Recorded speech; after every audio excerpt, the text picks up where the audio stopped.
Hey guys, so today I want to show you something new that I've been up to. I recently got into soil blocking, and if you don't know what soil blocking is, it's a way of starting seeds using this little contraption right here. This is called a soil blocker. These are the mini soil blockers. So there's 20 cells. They've got this little indent that allows you to drop the seed in, and then you would lightly cover them with vermiculite or leave them exposed if it's a seed that needs light to germinate. But it allows you to start several blocks of seeds in a smaller footprint. So here I have these little cute stainless steel trays that I got from the Dollar Tree because they didn't have big cookie sheets available. But these are, what size are these? These are like a, I don't know, like a 6 by 10 inch tray. And they're heavy, heavier duty metal. You need something sturdy, so like a cookie sheet or a cafeteria tray would be great. But the idea behind the soil blocks is that you're able to start a lot of seeds in a smaller footprint. Generally, it's probably a little bit cheaper. There's a bigger upfront cost just with the soil blocking mechanism. I think I paid roughly, I think it was like 35 bucks for this, but it would literally last a lifetime. So you don't have to keep buying plastic trays that break. You just don't have to keep up with as much bulk whenever you're starting things in those plastic trays, which I'm not going to knock because I still use those and I love those. But this was just a way for me to be a little bit more efficient with my space that I have. We only have one shelf for grow lights, and I apparently like to start a lot of seeds, and I quickly ran out of space. So this is a way to start more seeds on a smaller footprint, and you get a healthier seedling with these soil blocks, and I'll show you that once I get into it. But these soil blocks, there's a little space in between each block. And what the soil blocking does is it air prunes the roots so that you get a sturdier seedling, and those seedlings, are less likely to be root bound as they would be in the little black pots or the containers that you're starting in, unless you have the ones that have the flares that allow the seedlings to not become root bound. But once you use those soil blocks and transplant them out, those seedlings are ready to expand their roots into the ground. Whereas whenever you have a container and you've got your seedling in, your roots are just, circling their way around in those containers, or they're coming out of the bottom into the bottom, the flatter part of your cell tray. But what the soil blocking does is it air prunes those roots. As soon as those roots make their way to the edge of the soil block, those roots are pruned just from the air circulation. So that allows that seedling to produce more roots. So you've got a sturdier seedling coming out of the soil blocking and going into the ground, making transplant a little bit easier. You are less likely to get that transplant shock whenever you are using the soil blocks. So lots of perks.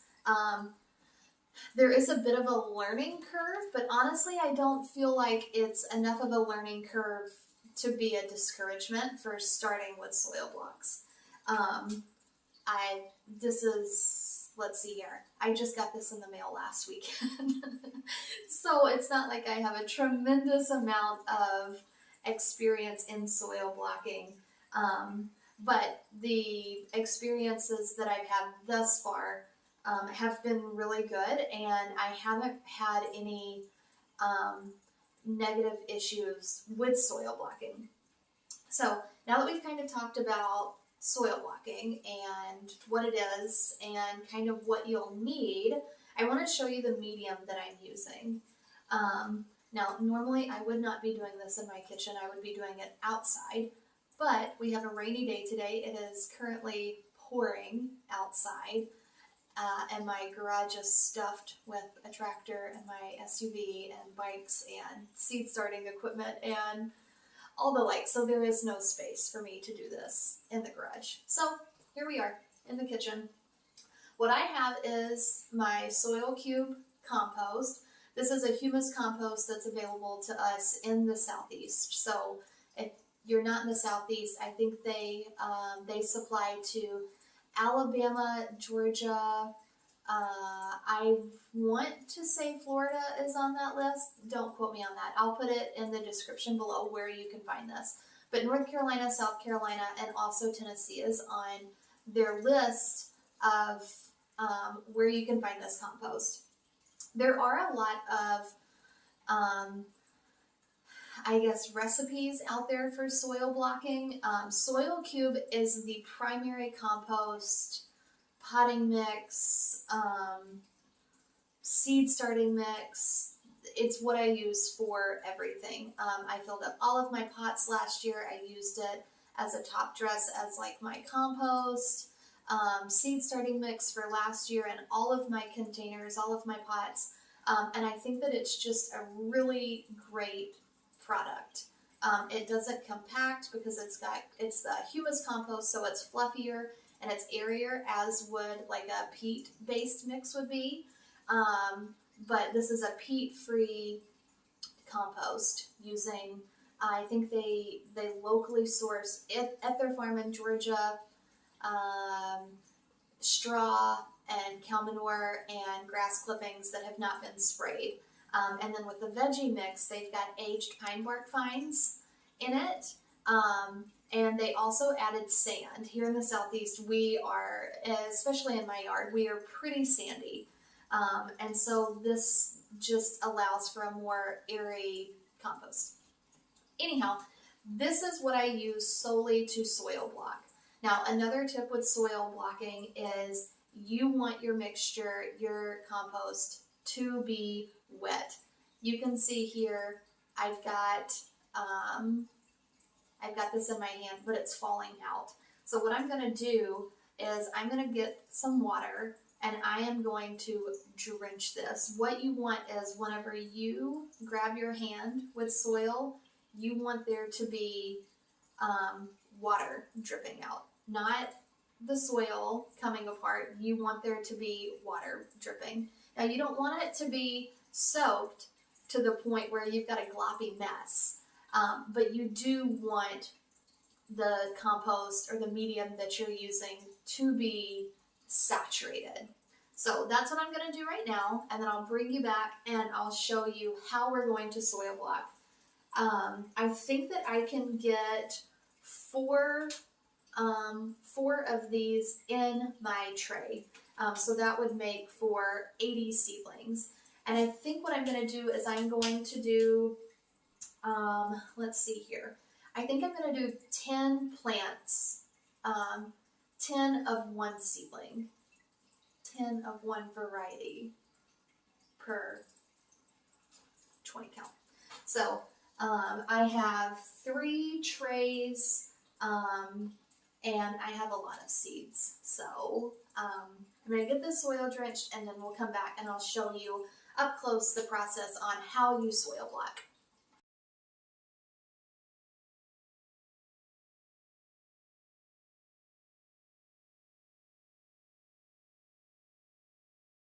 Okay, so you can see just how glistening it is. So that's all the moisture that's in there. And if I do this, it like squeezes out and there's water that's scraped. If I do this, you can't really see it, but there's water that squeezes out and the soil is kind of squeezing out too. This is a super moist mix and this is what you want. That way, whenever we form our soil blocks, it's really going to compact into that soil block and give that seedling some nice contact with water to really set it off for germination. Okay, so I have all of my labels written for the seeds that I'm going to be starting. And because we're growing on a smaller scale and I don't have the room for a ton of one plant. You know, I don't have room for 50 of one plant or 100 of something.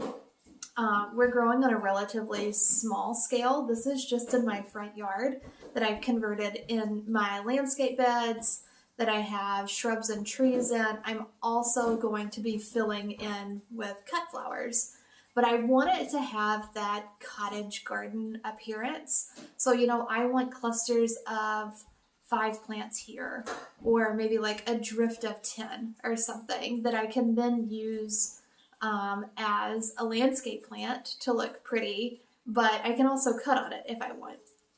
So that's why you'll see, you know, I have the 20 blocks that I'm starting my seeds in, but I might only be starting 10 of something or 5 of something, and that's the reason. You know, some of these things will self-seed. I can gather seed for next year or even gather plants for next year and move them around the property. But the front yard that we're growing in is relatively small. So here's the seeds of the first wave. I can fit 4 20 mini blocks on my trays. And so with these, I have 8 different varieties, and I'm going to start 10 plants of each. So 10 cells of each. All right, I wanted to get this really close so that you can see the soil blocker. So you can see these are, I believe they're 3/4 of an inch per block. And these I will soil block in, and they will likely live in here until they get transplanted outside. Don't quote me on that, but that's my plan. So there's 20 of them in here, and there's little divots already in to put your seeds in, and I have my tray that I went over earlier.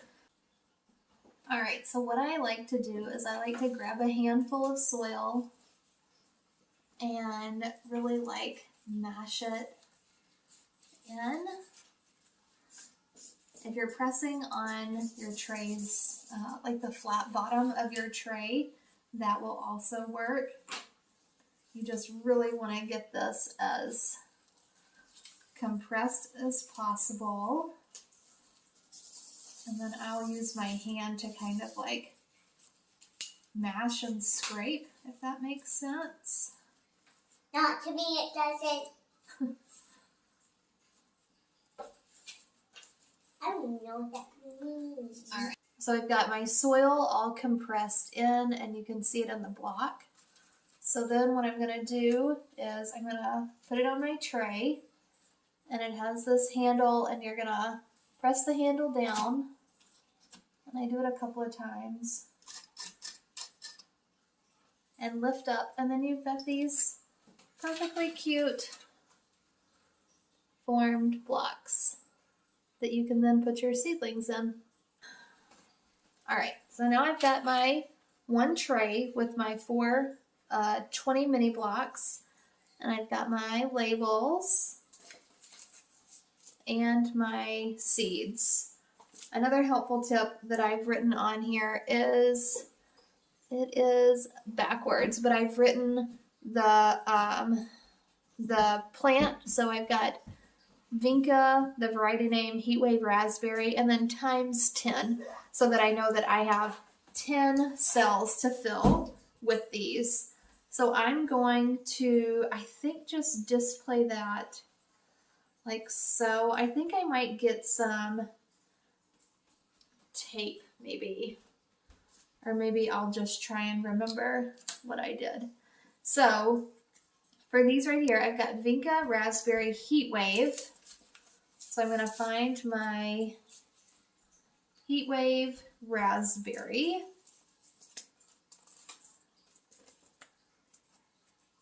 Right here. And I am ever so carefully going to sprinkle in 1 seed per cell.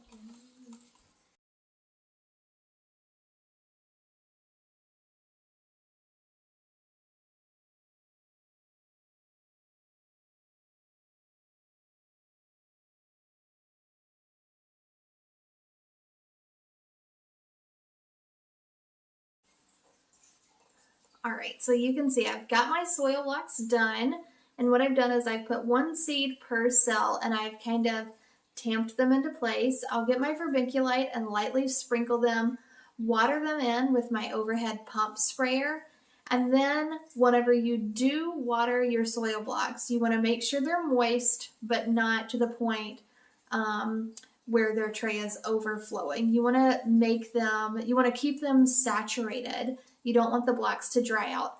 And the perk of using these flat trays like this is that they don't have any drainage holes. And these, you can see, have a space in between where the blocks are. And so whenever I water, that's where I'm going to direct my water. And I'm going to pour the water in until it kind of fills in that tray, and those soil blocks are going to suck up that water. And that's how they will stay moist, and that will keep them happy. So that is an intro to soil blocking. I am very new to this, so I'm sure there are lots of other people out there that know more than I do, but this is just my beginning experience with soil blocking. I really, really like this method, especially if you are tight on space, but you want to maximize your growing. I think these soil blocks are an absolute game changer. They're a great way to reduce plastic and overall bulk. If you just don't have a lot of space to dedicate for seed starting. So I hope you enjoyed this video.